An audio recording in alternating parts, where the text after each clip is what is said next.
Chapter 4 is where we'll start. And we're going to start talking about the tracing features. Talking about removing arrows, tracing dependents, show formulas. So we'll walk through each one of these features, circular referencing, and swatcher type formula, and then some calculation functions. Open up a file, go to File, Open, and we'll open up a file called, I think it's called Trace Errors. So the file name is going to be called Trace Errors. And what this is a, go with example 1, maybe that's where we'll start. And so there's a bunch of errors on here, as you can see. Let me fix these up first.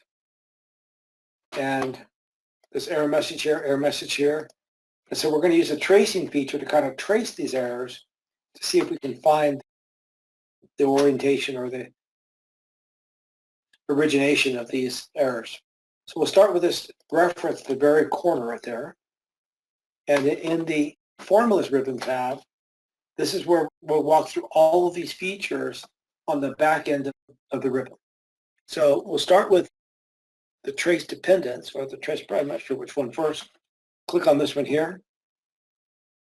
And that actually shows you where this error came from or where it was traced from. And so you can look at that, and if you click it again, it'll pull you back to another level. So again, it says it came from that direction. So it filled the formulas this direction, and then it sort of calculated this direction. Click it again, and that indicates that it came from a different location or a separate off the sheet. In this case, the problem is when you click on this little box, nothing seems to happen. So you can't do anything about that box. So you don't click on the box, you click on the little dot right in front of the box, or the line. Click on that little line, and it tells you where it actually originated from. So it looks like it pulled information from this other sheet called lookup tables at these locations. That's right there.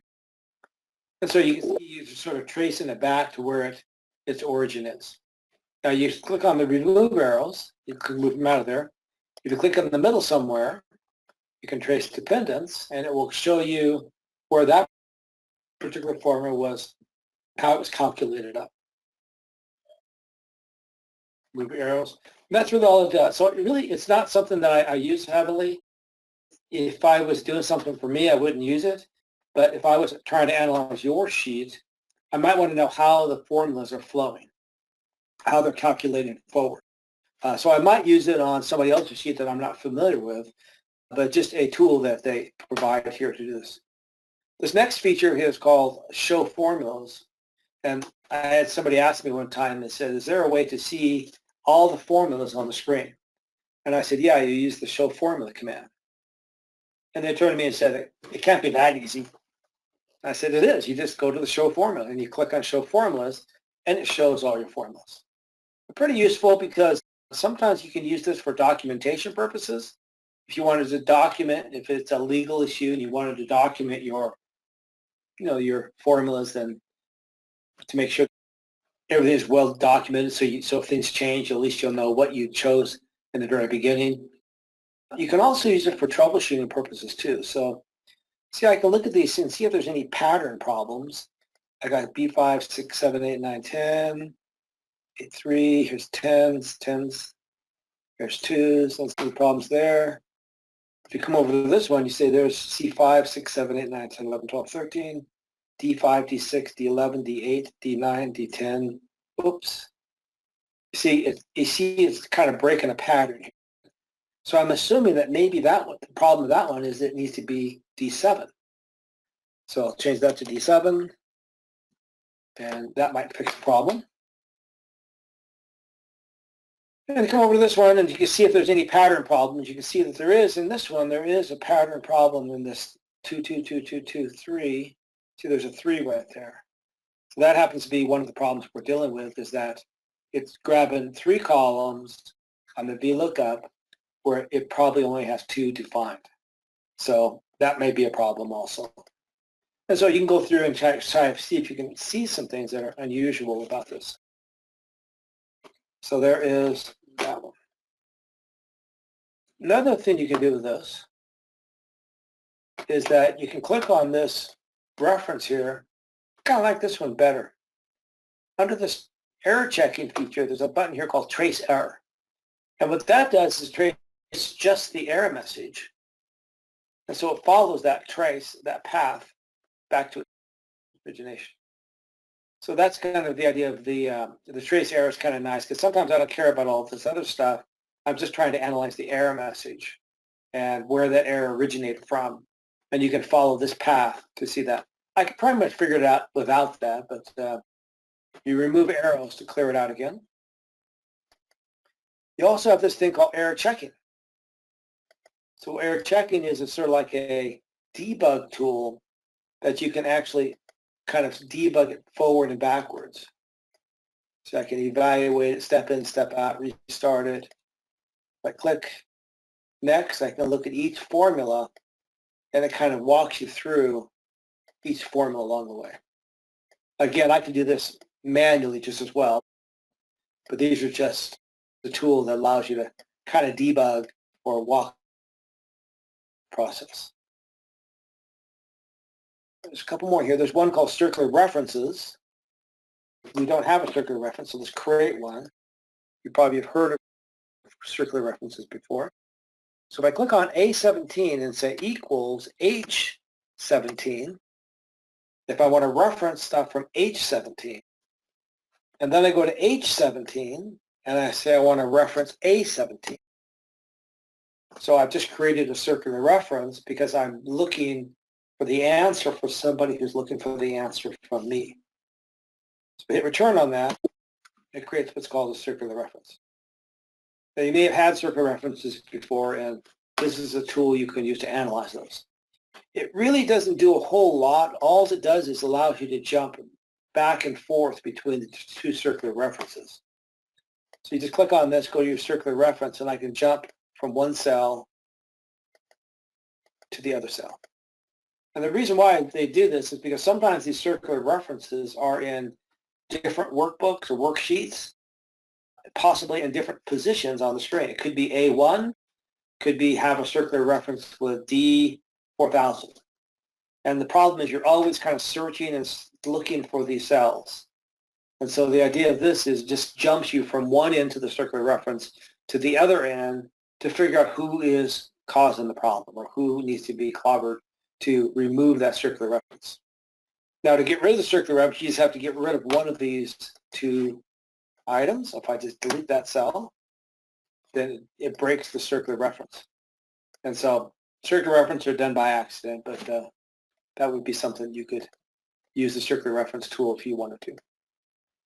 Evaluate formula is very similar to the error checking technique. And again, it's kind of a walkthrough or step through idea. So you can kind of step into it and evaluate the formula step by step to see if there's an issue or a problem, or it's sort of this little debug tool. So that takes care of all these. If there's any question about that, we can address those. The Watcher program, I have an example for that too. This allows you to watch cells not only on the existing sheet, but you can work on other sheets. So you might be looking at an answer that's going to be on sheet number 5, but then you're making changes to sheet number 1. So you can kind of watch what's going on. So the example I created is you just open up a file called Watcher, go to File, Open, Browse, and we'll come down and choose the file called Watcher. I just create a little example for this. And this is just a little accounting example or amortization example. And basically, if I change these numbers here, if I change this 12 to 13, all these numbers change. But down at the bottom here, I kind of want to watch these numbers. So the idea is you can't really watch those numbers while you're making the change. You're sort of scrolling back and forth.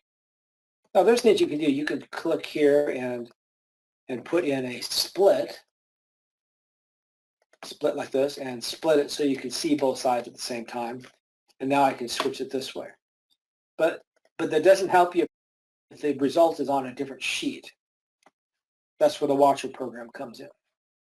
So we're going to go to the Formulas tab, choose Watcher Window, and we're going to slide down to the bottom here, and we're going to apply this cell here. Now this, I think, is the interest, and this is the principal.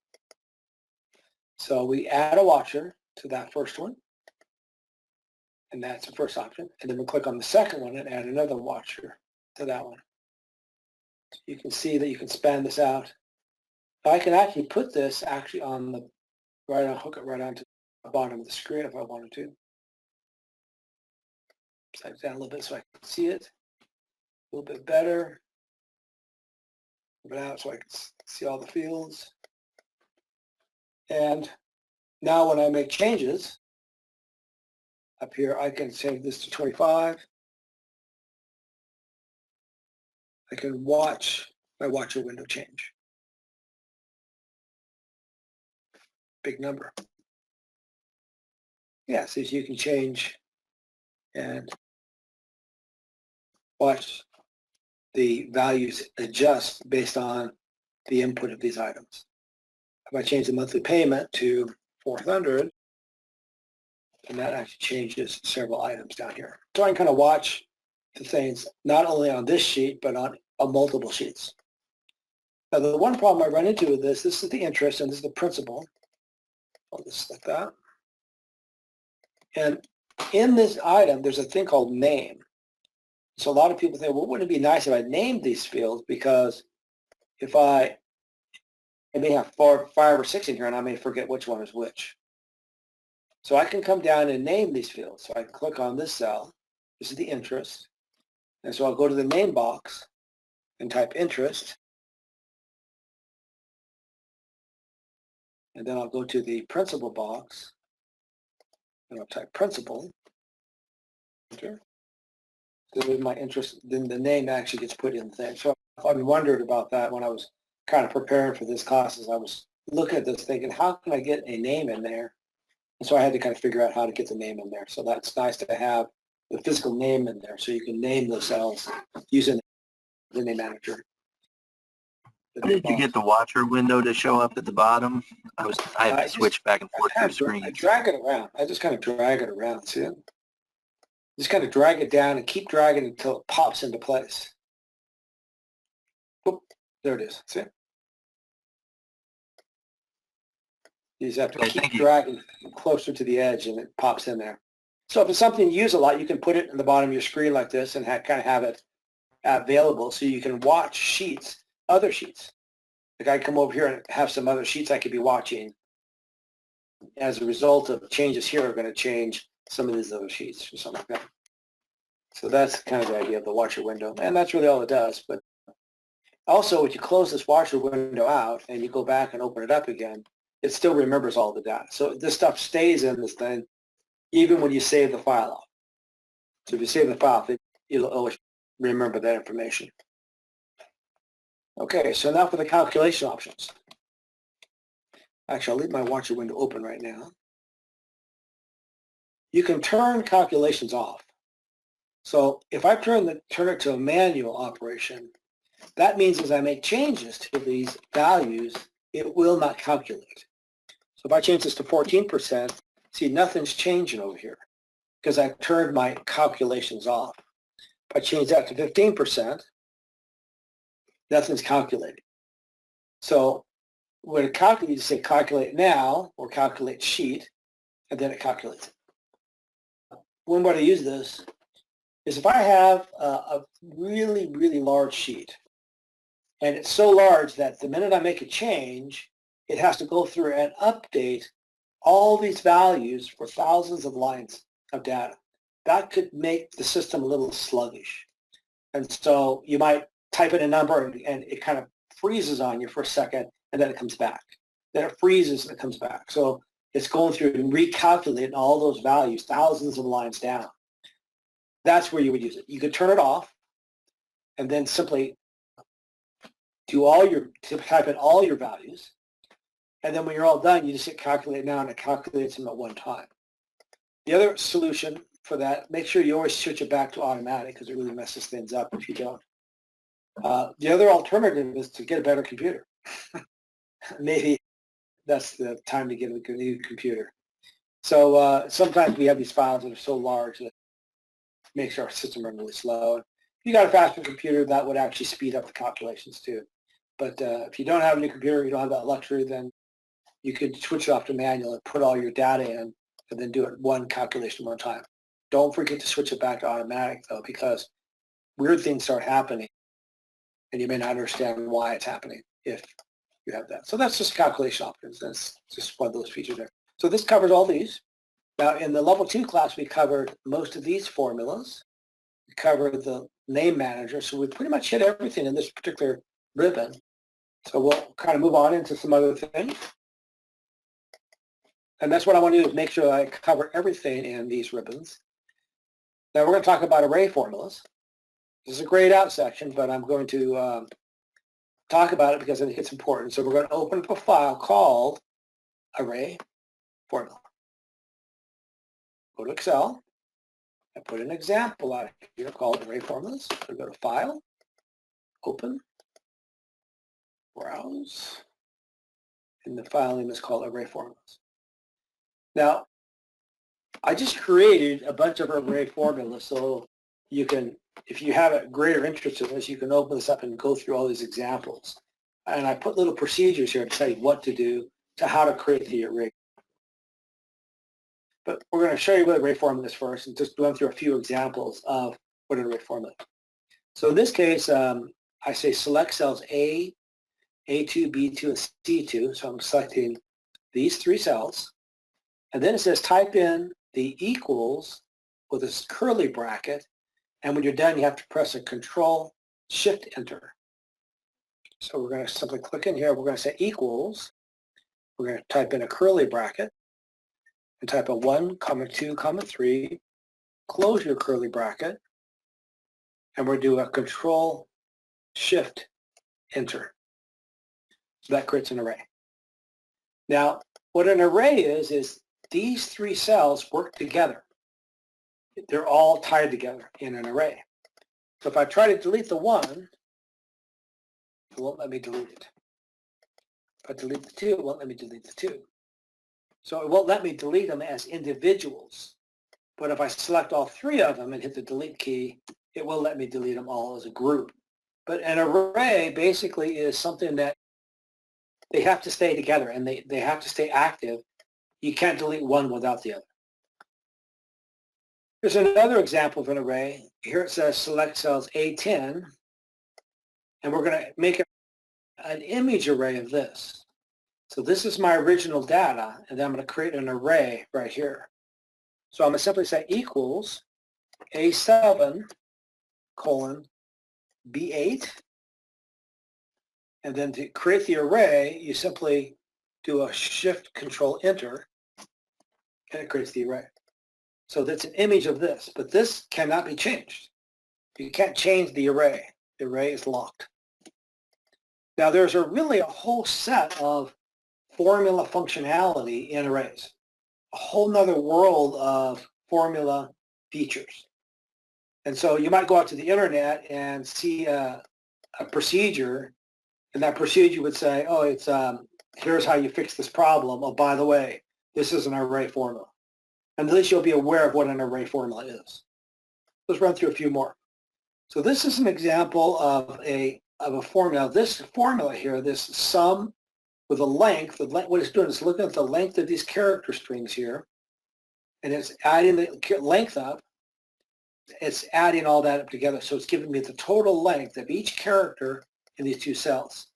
This formula simply does not work in Excel. You have to use an array formula in order to get this to work. It's not a standard formula. So I'm just going to select this formula out, and I'll just copy and paste it. So I have to type it in. I'll copy it. I'll click on this cell here, and I'll say equals. I'll paste it. But in order to make it an array, I've got to do a Control-Shift-Enter. And it tells me it's 18. Now, I could do this other ways. So let me go ahead and do this again using standard Excel formulas. So if I say equals the length of this cell plus the length of So if I actually put the length in here of each cell independently, then I'd have to go through and do each one, add this one plus this one plus this one plus this one.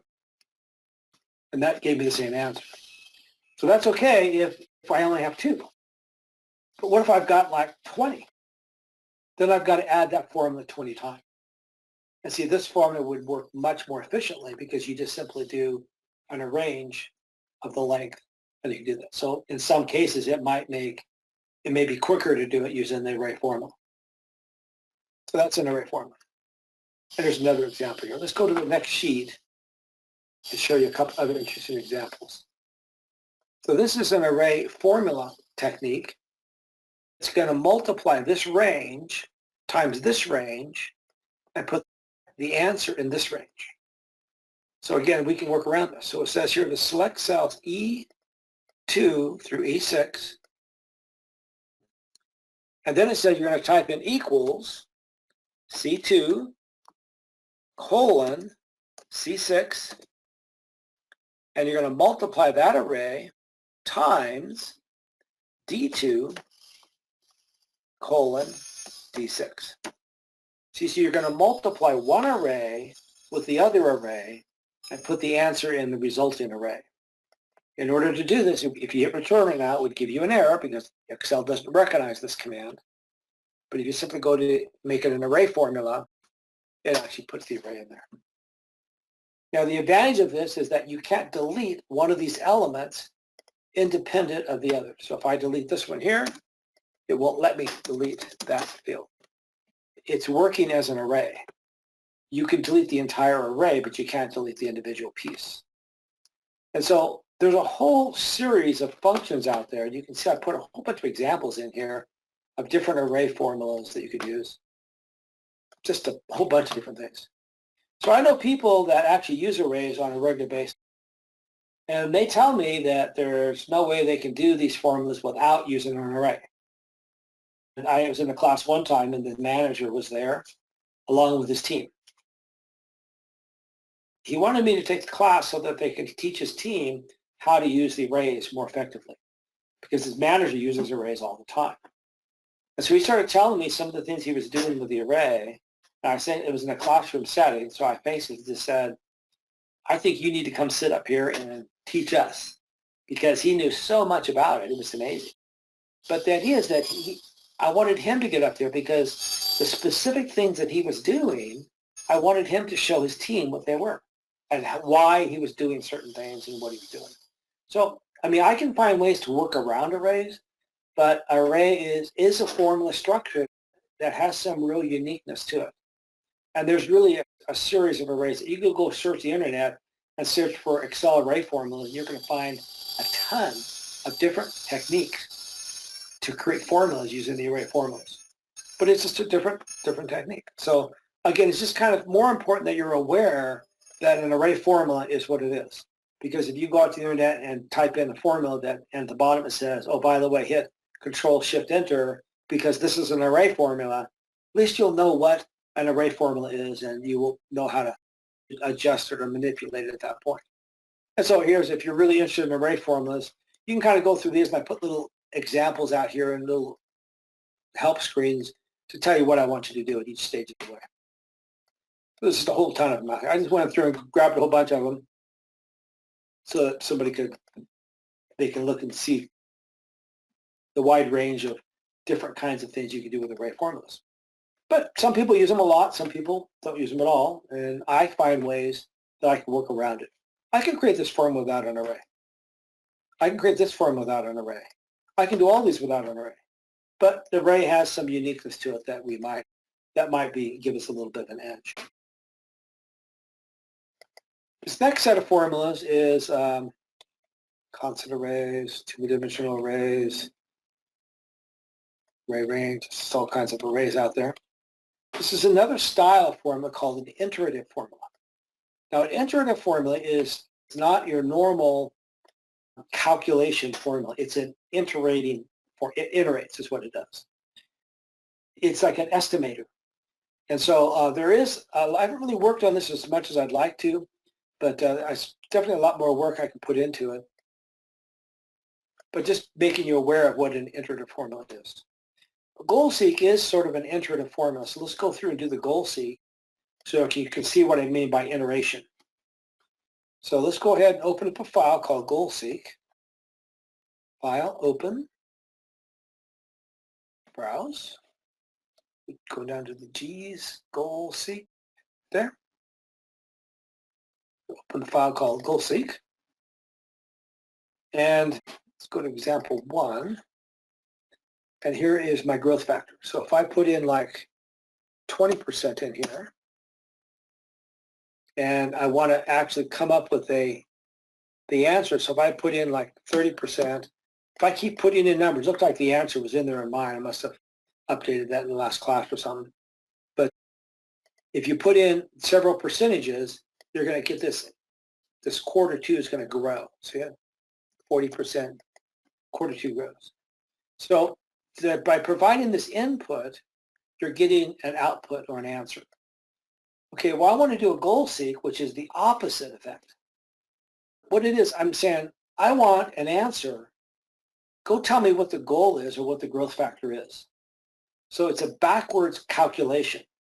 So I'm going to basically say, I want to make $1 million. What's my growth factor based on $1 million? So go out and calculate what this number is going to be. Now, it only does that through what's called an iteration. So if you kind of watch it really carefully, you'll watch it iterate. So we're going to go to data, go to what if analysis, and choose goal seek. Choose goal seek. There it says, okay, I'm trying to set a cell. I'm trying to set that cell to $1 million. It's 1,000. There's 1 million. So I'm trying to set this cell to 1 million by changing what? By changing the growth factor. So when you say okay to this, if you watch my screen really carefully, you might see it iterate. It might be really, really fast. If you watch, I'm going to say okay, and we're going to watch that number change. See it change? It's iterating. It's not actually coming up with the answer. It's throwing numbers at it until it comes up to a close match or come up to the goal, and it finds it. Now, if I click on this and I put some decimal points out here, you can see technically it was 128.86. So I think it was actually using a 0.1 as a 0.01 as the iteration, and it kept throwing 0.01 at it until it found the close match. It's a pretty accurate number here. So if I would change this number to 127, that's definitely under. 128, that's still under. I did 129, that went over. So it came up with a pretty close approximate of that $1 million.